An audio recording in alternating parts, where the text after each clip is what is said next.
For 5 days, the search for Brian Thompson's killer became a priority for the United States.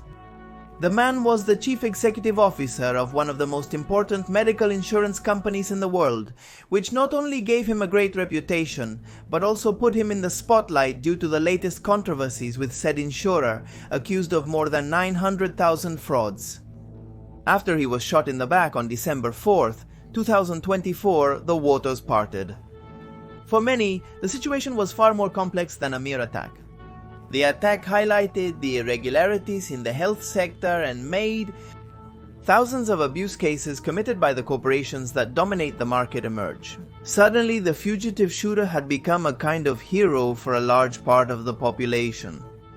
In the middle, strange messages were found on the bullets and an unusual detail in his backpack.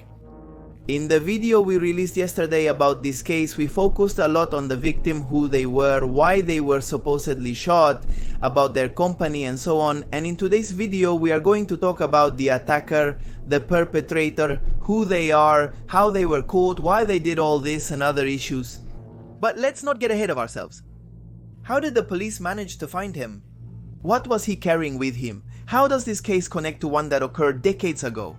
What else is known about the motivations behind Thompson's murder? And perhaps more importantly, is the man they caught really the killer, or is it a smokescreen? To try to answer these and other questions is why we are going to dive into the second part of the United Healthcare Chief Executive Officer's murder case.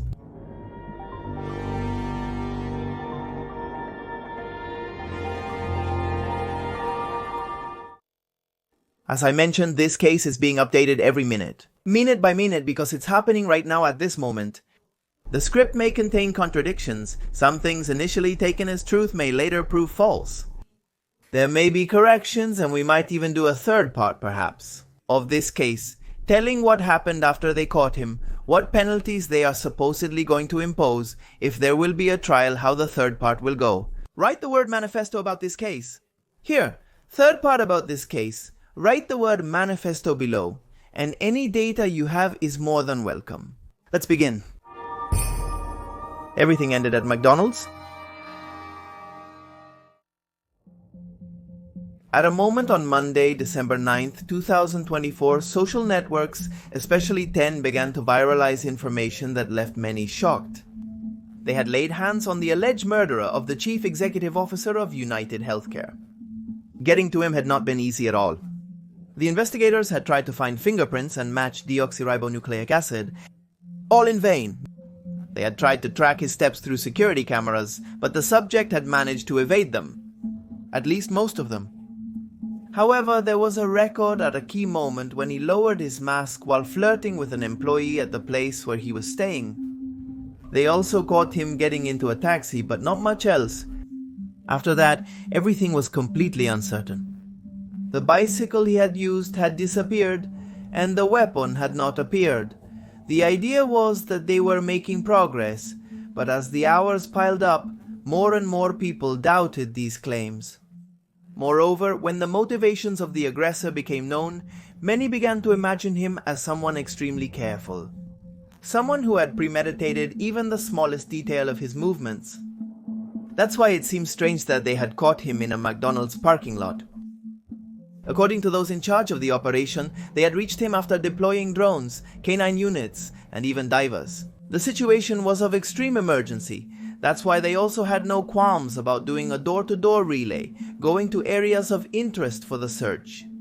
They knew that the figure of the shooter was gaining sympathy among the citizens, and if that happened, many might want to offer him help instead of supporting the law enforcement forces. It is assumed that the sum of small micro-clues had served to reconstruct the path that the man had taken after shaking the whole country with his shots. However, the decisive factor for them to be able to make the arrest probably was the fact that a hefty reward had been offered to anyone in the country who could provide valuable information. Possibly because of this, a call came in on Monday to 911. The call was made by a McDonald's worker who claimed that the person whose enlarged face had been seen almost everywhere for nearly a week was at the premises where he worked. That's how a group of patrol cars arrived at the fast food restaurant located in Altoona, Pennsylvania. Without wasting a second and knowing that they could trigger another chase, they tried to surround the suspect, who was calmly eating while using a laptop. They asked him to please show them the documents. Then they proceeded to check it, and immediately it was confirmed. From what they could see, they knew they were dealing with someone potentially dangerous. A weapon and a manifesto. The first thing that alerted the officers was confirming after a few calls that the credentials the other had given them were false. This was reason enough for them to proceed to register him. And then the astonishment only increased. Along with an American passport, the young man had a few other identifications. One of them was from New Jersey and matched the one the suspect had used to register at the hostel. With that in hand, they could already arrest him, but it wasn't the only thing the officers were going to find. Once they had him handcuffed, they could see that the young man also had a homemade weapon in his backpack, made with a 3D printer. It had a silencer and was capable of firing 9mm bullets, the same ones that had been used in the attack. This type of guns, called ghost guns, are increasingly used for acts of this caliber. Each thing incriminated the boy more and more. And the noose tightened around him when a multi-page document was found in his possession. A kind of manifesto in which it was revealed a very critical view of American corporations was expressed. In this manifesto, the shooter had written the following sentence: "I apologize, but it had to be done. These parasites deserved it." In subsequent lines, the pointed subject would blame the insurers for scamming, abusing, and murdering the citizens of a methodical manner. This manifesto would be in tune with the ideas that the attacker was supposed to profess, ideas that had been made explicit by the words delay, deny, and defend, found on the bullets he had used. These words come from a book in which a law professor exposes the way the world's major insurers are dedicated to filling their coffers by playing with people's lives. Thus, citizens who hire their services, thinking they would receive coverage when they suffer some health problem, find themselves with legal labyrinths strategically designed to never enable treatments or stretch the situation until it is too late. And many times that too late means the death of the person in question. Under this criterion, the book in question directly and indirectly blames the insurers for the deaths of those who hire them. But if this is true, how can these insurers still stand? Simple. They have so much cash flow that they can pay million-dollar fines without it affecting their business. In addition, they buy media so that certain things do not reach the public sector, and above all, they take care of continuing to extend their tentacles towards other equally perverse businesses, like all those linked to the pharmaceutical industry. Yes, the complaint practically uncovers a mafia network. And it is believed that the found manifesto would be a clear adherence to these ideas, which for many would give the killer of the chief executive officer of United Healthcare a tint of anonymous vigilante. Well, anonymous is a way of saying today it is known that he would be 26 years old, his last known address was in Honolulu, Hawaii, and his name would be Luigi Mangione. And that's how our story comes back to the beginning. Who is Luigi Mangione? Luigi seems to have a clean record, an impeccable resume, and a university profile that positions him as a promising young man. His family has a prosperous economic situation thanks to the patriarch of the clan, a Sicilian who arrived in the United States with some ambition and did not stop until the Mangiones ended up owning a country club in Maryland where they would develop a business related to golf. The family also owns a nursing home, a WCBM radio station that broadcasts conservative programs, and several other real estate ventures. It was also known that Luigi's cousin is Nino Mangione, a Republican legislator who represents a Baltimore district in the House of Delegates. In this context full of privileges, the boy had managed to enter the Ivy League, a name for a group of 8 research universities in the northeastern United States that are considered the best in the world. These universities are very selective, with acceptance rates of less than 6% at 7 of the 8 institutions. Students who manage to get into them can enjoy paid internships and establish contacts with high-level professionals. Of course, for this, they must have a very good performance, a high coefficient, and in most cases great economic possibilities. That's where Luigi was trained, who has a master's degree and a bachelor's degree in computer science. He seemed to be particularly interested in machine learning and robotics. He was considered a brilliant computer scientist and had even developed an application to fly paper airplanes through obstacles. Outstanding student, and there were not a few medals and trophies that bore his name. Most of these things came to light thanks to 10 users, many of them driven by morbid curiosity, but also by the approval they felt for Luigi's actions. These same users were the ones who found the young man's profile on Goodreads, an application for archiving books, generating reviews, and sharing a passion for literature. There, Luigi was an avid commentator with almost 300 books listed on his profile. By analyzing his favorite title, some other details of his personality could begin to be defined. Luigi read a lot about anxiety disorders. He also read about the science of psychedelics, biographies of characters like the creator of the atomic bomb, to mental illnesses. He also reported having read or wanted to read several mental illnesses. He also reported having read or wanted to read several books on how to deal with chronic back pain. An 10 account that appears to belong to him features a profile background picture of what appears to be an 10-ray image of a spine.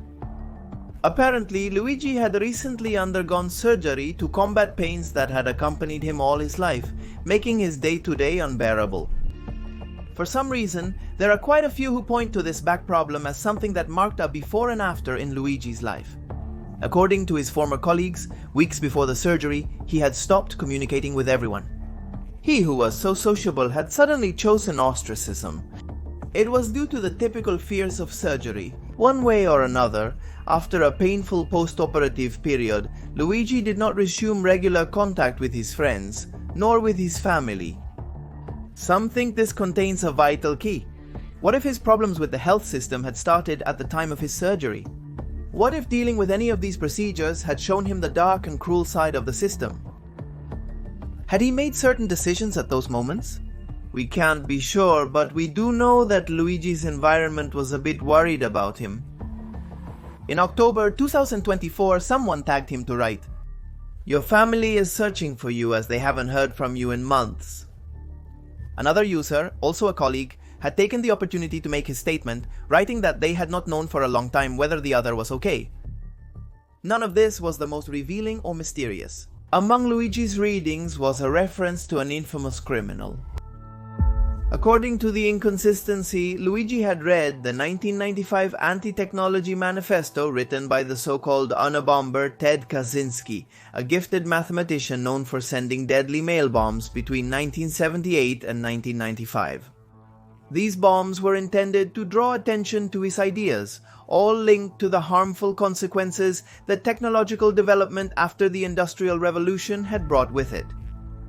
After reading about his thoughts, Mangione had referred to the Unabomber as an extreme political revolutionary and encouraged others to read it by removing the prejudice of considering him a madman or unbalanced.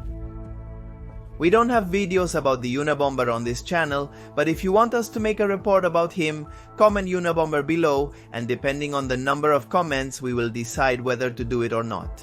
Had Ted Kaczynski's lines been a germ for the development of Luigi's perspective? In some way, had this man who died in jail in 2023 inspired him?